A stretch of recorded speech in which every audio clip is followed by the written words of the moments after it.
our channel. This is Ousamerstory, and for today's video, I would like to share to you how I passed my NCLEX exam at 75 questions on my first try. Now, I took the NCLEX exam August 25. 3 or 4 days after, I received my unofficial result, my quick result, and it says pass! Woohoo! Yes, guys. So I feel obliged to share the review materials that I use and other tips that is going to be very helpful and vital in your NCLEX exam. Just a little background, I graduated last 2011 and I did not have a current bedside experience. So I feel like ang tagal ko na guys na nakahawak ng book, and I feel like parang zero knowledge talaga ako. So nag-research talaga ako, and I found this group, Lefora, on Facebook. Please do follow them. I highly recommend you follow them. Sobrang helpful, and I believe lahat na ng information na kailangan ninyo nandun na sa group na yon. And I found this perfect combination ng review materials na feeling ko is gonna supplement all the knowledge na hindi ko na maalala pa or nakalimutan ko na. So that is I am gonna be sharing to all of you right now. Before I share to you the review materials, I would like you to hear a few things before you take your NCLEX exam. Number one, there is no shortcut to passing the NCLEX exam. I strongly and highly believe preparation is the key, especially for us who graduated a long time ago and hindi na nakahawak ng book. Guys, kailangan pong mag-prepare tayo ng very, very good. Kasi I know some people na talagang matatalino din sila, but they ended up not passing the NCLEX exam. Probably factor na because they are under-prepared to take the NCLEX exam. Kailangan seryosohin natin ito. Okay, so yon, and then you will also probably come across some videos here on YouTube saying they only reviewed for 3 weeks. I did not even review, and blah blah blah blah, but I still passed the NCLEX exam. Yes, they're probably so blessed that they were able to do that. But if you would try to see, guys, ano sila? They have common denominators. They graduated in the US, and they were trained all their nursing school days.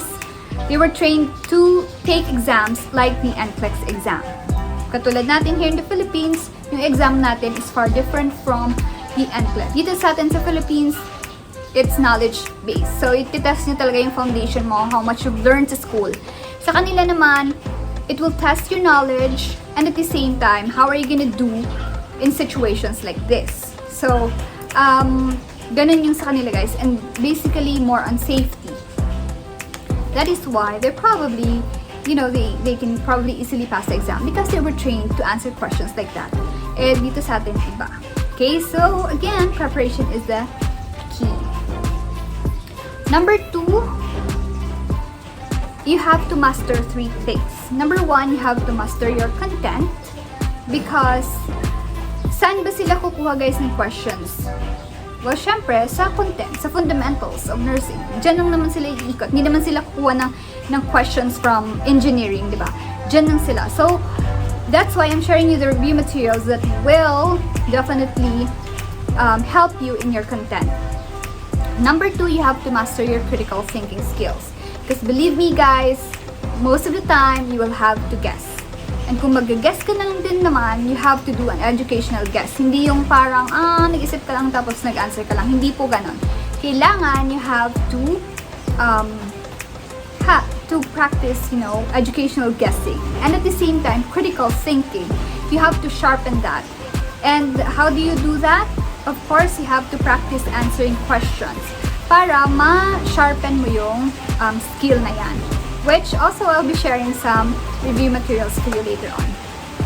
And lastly, you have to master to trust yourself and to trust God. Believe me, guys, anxiety is gonna eat you. Yung inyong focus ay mawawala because you're very anxious. In fact, I myself was very anxious na naubos na yung buhok ko. And at the same time, parang you feel like hindi mo kaya. Kasi minsan there's tendency kasi na parang I know someone who's actually doing good in school, pero bakit hindi niya mapasa yung exam? And stuff like that. And you become anxious.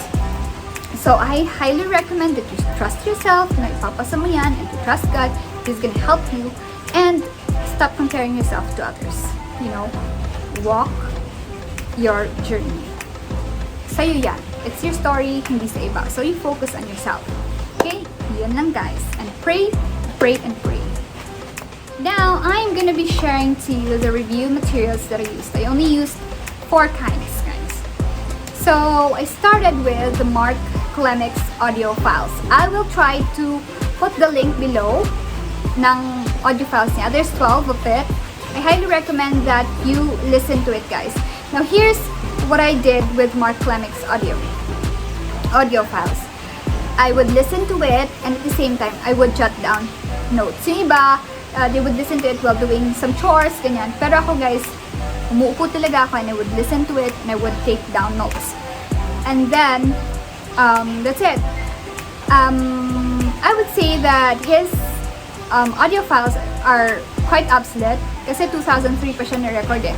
But, sinasabi ko sa inyo guys, sobrang helpful nito. Parang maging base mo lang, you know, from zero knowledge, at least you have something to grasp on with all the topics that he's sharing. So, I highly recommend.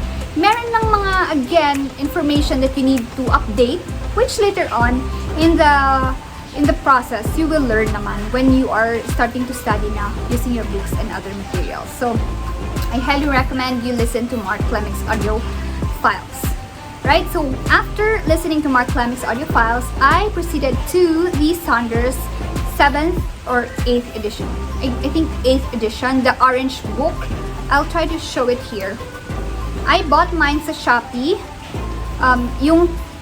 This book is kind of expensive, guys, pero I highly suggest this book kasi I feel like 70 or 80% of the things that you need to know in taking the NCLEX exam nasa book na yon. Parang yung mga nalaman mo sa nursing school in 4 years, na shortcut siya doon sa book na yan. So what I did was, I read the book from cover to cover. Binasa ko siya, guys, every single topic there is. And I'm so happy because after reading the book, I feel like sabi ko nga sa sarili ko, I'm ready to take the exam. But again, sabi ko nga sa inyo kanina, yung with the Saunders book, yung na-practice niyo doon, guys, or na-develop niyo doon is your content, di ba? Na fill in niyo yung mga gaps in yung mga information na hindi mo na maalala before.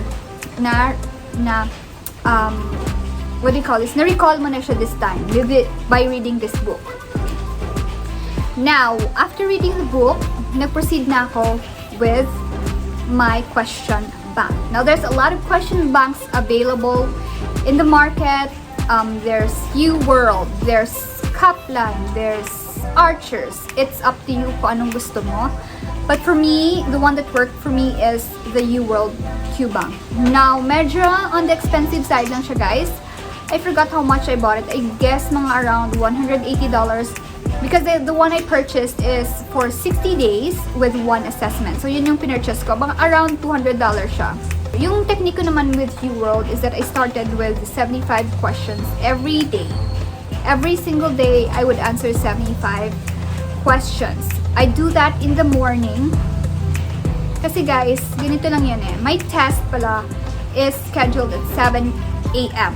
So, I'm trying to practice answering questions the same hour kung anong oras ako kuha ng exam para my brain is trained na, alam niyo yung parang hindi siya frozen, na parang pag 7 a.m., you know, it's working na, so ready na siya, na isabak sa real world or real exam. So, yun yung ginawa ko, guys. I practice answering questions every single day, 75 questions yon in the morning at 7 a.m.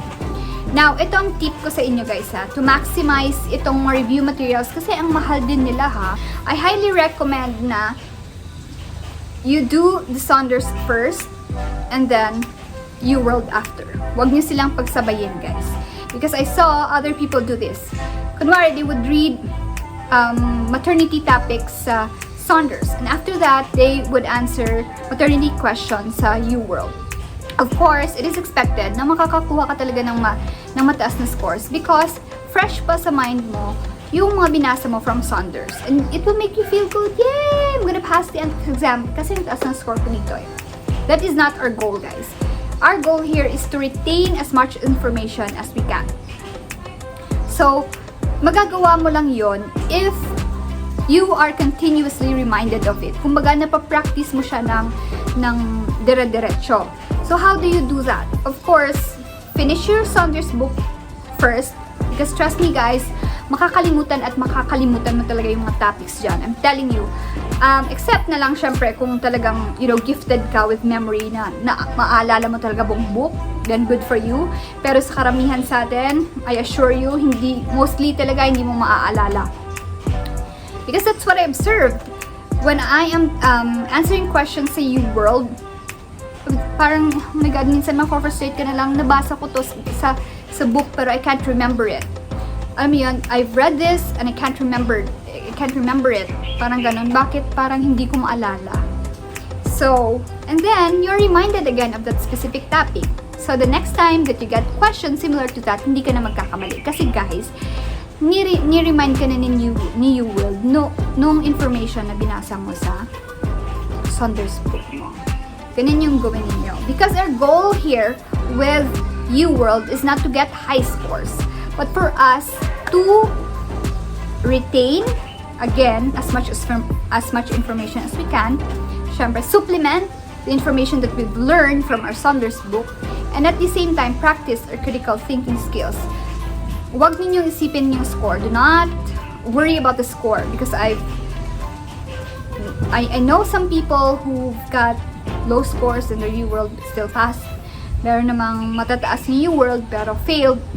Kasi guys, yung importante dito is intindihin natin yung rationale. And again, repetition talaga is the key. So kung paulit-ulit kang nire-remind ng mga topics na ito, then you will definitely retain all the information. Kasi the more na nagkakamali ka, the more na mas naglo-learn ka.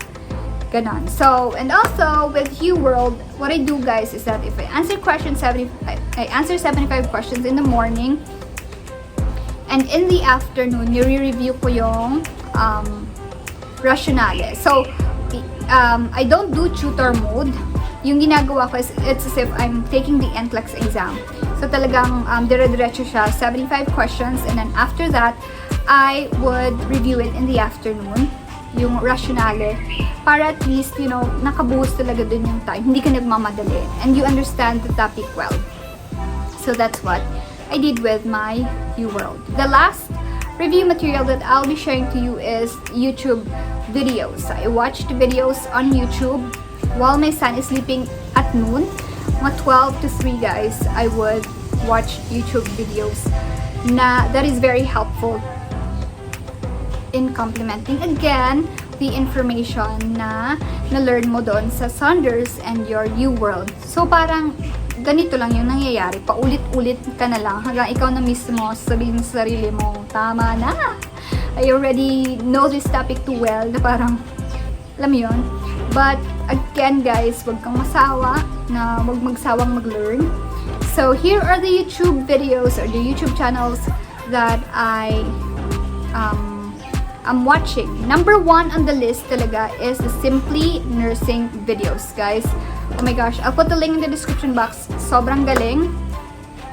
Parang they have, ways na their videos are very good, that it's easy for you to remember things. Mas madali mo siyang maalala. So, I recommend for you to watch that. If you have free time, nakaupo ka lang dyan, just watch the videos. Sobrang galing. Dyan ko din na-master yung acid-base imbalance content ko. I combined it with my Mark Klimek's audio files. Hindi na ako nagkamali sa mga acid-base na questions because very, very helpful siya. It's so easy to understand. They have a lot of topics as well. Number 2, yung registered nursing. Very good din siya. Pag hindi ko mahanap sa Simply Nursing, I would go for registered RN. Something, I'll put all the pages here. And then, I also watched Mint Nursing. Sa Mint Nursing naman guys, mostly naman ang mga videos na pinapanood ko doon are cardiac videos. So, you watch that too. Yun lang yung tatlong ginamit ko. So, that's basically all the 3 YouTube channels that I used and that I've watched, and I highly recommend them. It's free, so if you have free time, panoorin nyo guys kasi it's really, really good. Yung mga topics nila, very good talaga to complement all that, everything that you've learned in your book and in your question bank. So, yun lang guys. That is the review materials that I used. So, we waited patiently for the quick results. And after 4 days, na-receive ko na siya and nakalagay doon, pass. So, yes! I can't believe it that I passed the NCLEX exam at 75 questions. So, kung kinaya ko, I know you can do it too. It's just a matter of, good preparation talaga. And of course, your dedication and how much mo ba gustong ipasa tong NCLEX exam na to. So, yun lang guys. I hope I was able to help you with all the information that you need and also inspire you to take the NCLEX exam. And hopefully, and I'm gonna pray for all of you na sana pumasa din kayo. Even if it's not 75 questions, a pass is still a pass, you guys. Even if you pass that's at 145, it's okay. It doesn't matter as long as you pass the NCLEX exam. Yun lang guys. I hope that you enjoyed watching this video. Please do hit the subscribe button, ring the bell so that you'll be notified whenever we have a new video. Again, thanks so much for watching. Have a good day. Bye!